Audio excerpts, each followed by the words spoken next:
All right, it's time for yet another edition of the Nailsin Ratings. And once again, we return with an episode of Black Lightning, since The Flash was rerun. This would be the episode of, what was it called? Little Black Lies? The Book of Little, everything's a book, that's right. The Book of Little Black Lies.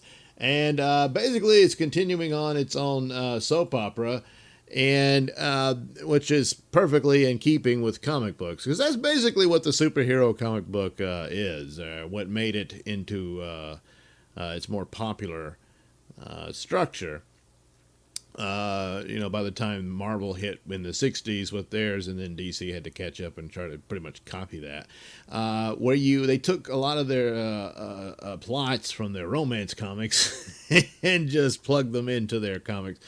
Their superhero comics, and it's a soap opera because it never ends, and it goes on, and there's all these different little personal dramas and whatnot beyond the fighting villains and superpowers and all that.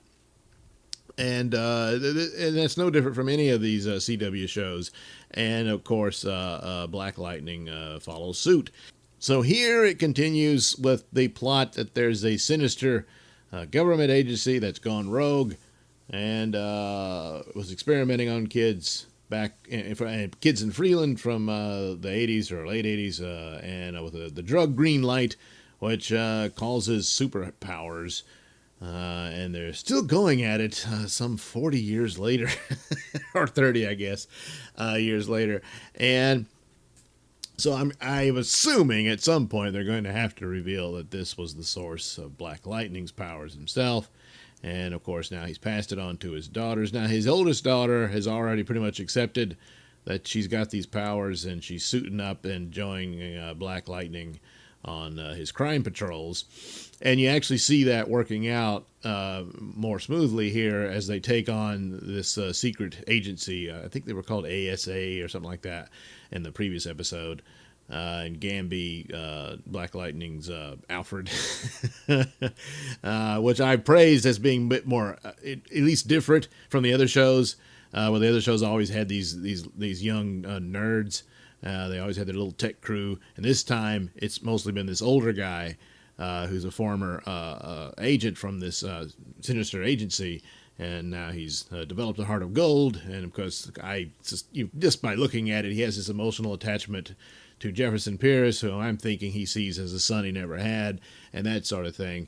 And the whole thing is back and forth about secrets and whatnot. And of course, Black Lightning has had to confront his daughters, that he kept this secret from them all this time, and now the youngest daughter is discovering her powers, and she had to go through the shock of all this. And she's not of the attitude of wanting to be a superhero, and a lot of different superhero stories will deal with someone like that, they see the powers as a curse rather than some remarkable gift. I mean, the older daughter is like all into it, and the younger one, she just wants, she says it in the story, she just wants to get married and have kids and all this stuff. And now she's not even sure she can, because she might fry her own kid and not want to, And the power she has is pretty frightening. I mean, she doesn't know how to control it yet, and you can imagine she might, wake up and the house is on fire because she electrocuted the room while she slept. But anyway, this was handled quite well, I thought. And that's one of the strongest parts of Black Lightning, is the family and how they interact with one another. And even though Black Lightning and his wife are divorced, they're pretty much back together at this point. Really, it gets to the point of, I don't like that the wife left, because I'm not seeing a real justifiable reason here to do it, because he willingly gave up his Black Lightning career and she still left him. So anyway, they're back together, and that's the strongest part of the show. They do that very well, and I thought the performance of having someone who doesn't like their superpowers, at least initially, they handled that well too. Sometimes it just comes across as kind of forced and everything, but I thought they, performed that well. Once again, the politics, of course, rears its ugly head. Uh, and then, yeah, but in some cases slightly, because they were going on back and forth about how popular Thunder is, and there's this guy rapping about her fine ass and all this type of thing. And then someone says, "Oh, there's another site. You got a fan site that's praising you for taking on the patriarchy." She's only been around for like what, 5 minutes. So that kind of stuff, it's one of those things where it takes you out of the show because they quickly, oh, we got to force that in. And it fits with the character because she is this, she's all into leftist politics and that sort of thing. She wants to be an activist and all that. And now she's got these superpowers. And so it could have been handled better, but it just all of a sudden gets slapped on there. Maybe down the line, I suppose, it would have fit in better. But anyway, it's just kind of a throwaway thing. Plus, they wanted a little gag of the guy rapping about her ass, which would happen. So, but Gamby had managed to make her a suit, and this is her full professional suit. The one she made herself was ridiculous looking. And so now she's got this one, and it's souped up. I don't know what all, I guess the goggles can do. Yeah, she was kind of using them to spy on some guys and stuff. So anyway, so she's got her suit. It's a little bit better than Black Lightning's because the stupid Tron glowing thing he's got. It just so a little bit better than that. But anyway, they work together. They're basically the Batman and Robin of Freeland now, and they pretty much shut down the lab. But of course, you know that the ASA will strike back even harder, and they almost got the better of Black Lightning, but of course he had his daughter there to help out and all that sort of thing. So they're a bit more formidable a force than the gangbangers he had faced earlier. So we'll probably see more of that later. They did finally have some action, which is lacking in some episodes. I mean, it is a superhero show. And the good part about it was there's some scenes of him working with his daughter, and that's fine. But it seemed rather stiff, and there wasn't a whole lot to it. But then to make matters worse, of course, they had to have the slow motion walking away while a giant explosion erupts behind them. So, movie and TV, please stop doing that. But, yeah, what are you going to do? They had a silly scene with a crooked lawyer, and he was crooked as it is, and they went in there wearing these masks, and of course, Black Lightning had a Obama mask on, and the guy said, "Look, I voted for you." But anyway, it's just that kind of, so some of it's still kind of lagging and slow, which is the weakest part as far as process goes of the show. And of course, the politics stuff will be thrown in here and there, racial politics, gender politics and stuff. But it's always sort of shoehorned in, and it just kind of takes you out of the show because it's just so forced and obvious. But interestingly enough, just for I don't know if it was intended to be or not, but it could be an interesting thing as far as no one quite knows where Black Lightning fits in with the other CW shows.